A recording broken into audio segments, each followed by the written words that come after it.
اللہ صلی اللہ علیہ وسلم سن رہے، فرمانے لگے یہ واسطہ دے کہ اللہ کو پکارنے والا اپنی کوئی بھی درخواست کر دے اللہ ضرور قبول کرے گا۔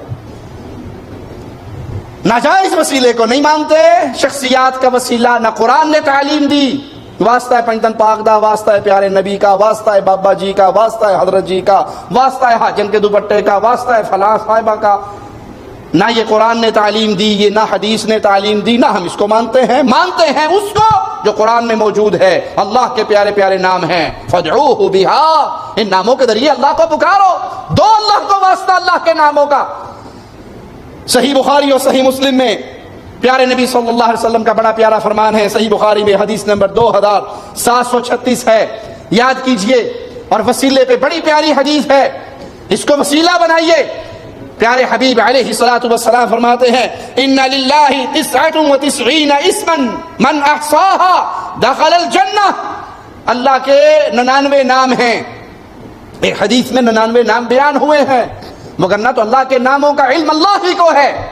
اللہ کے بے شمار نام ہیں، لیکن ایک روایت میں 99 ناموں کا ذکر ہوا ہے، تو پیارے حبیب نے فرمایا اللہ کے 99 نام ہے، من احصاها دخل الجنہ، جو ان 99 ناموں کو یاد کر لے، ان کا احصاء کر لے، وہ اللہ کی جنت میں داخل ہوگا۔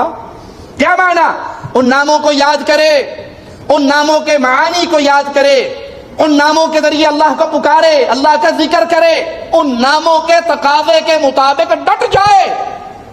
ناموں کو یاد کرے، ان کے معانی کو یاد کرے، ان ناموں کا ورد کرے، ان کے ذریعے اللہ کا ذکر کرے، اور ان ناموں کے تقاضے پہ ڈٹ جائے، جو یہ کام کر لے وہ اللہ کی جنت میں داخل ہوگا۔ اے اللہ تو الرحمن ہے، الرحیم ہے، الرحیم کو یاد کریں، الرحیم کا معنی بہت رحم کرنے والا، نہایت مہربان، اس کے ذریعے اللہ کو پکارے، اے اللہ تو الرحیم ہے، مجھ میں رحم کر دے، میں اپنی خطاؤں کو تسلیم کرتا ہوں، تجھ سے معافی مانگتا ہوں، اللہ معاف کر دے، اس کے تقاضے پہ ڈٹ جائے۔ اور اس کا تقاضا یہ ہے جب اللہ الرحیم ہے تو رحیم کے در کو چھوڑ کر فقیر کے در پہ گرا نہیں جاتا، اس سے مانگا نہیں جاتا،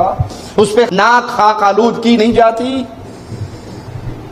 یہ اللہ کے پیارے پیارے نام ہیں، اللہ القہار ہے، الجبار ہے،